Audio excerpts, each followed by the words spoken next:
નર્મદામાં કેટલાક ગામો એવા છે જે એઆઈના જમાનામાં પણ પ્રાથમિક સુવિધાઓથી વંચિત છે। આમાંનું જ એક ગામ છે ગરુડેશ્વર તાલુકાનું ઝરવાળી ગામ।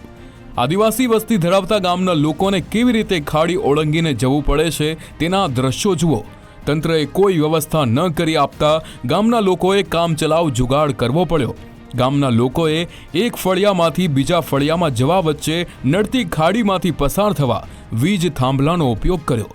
દેડકા ફળિયાથી મેળા ફળિયા વચ્ચે આવેલી ખાડી ચોમાસામાં રૌદ્ર સ્વરૂપ ધારણ કરતી હોય છે અને તેથી અહીંથી અવરજવર મુશ્કેલ બનતી હોય છે, પરંતુ ગામના લોકોએ આ પ્રકારે વીજ થાંભલાનો જુગાડ કરી જીવના જોખમે ખાડી પાર કરવી પડે છે।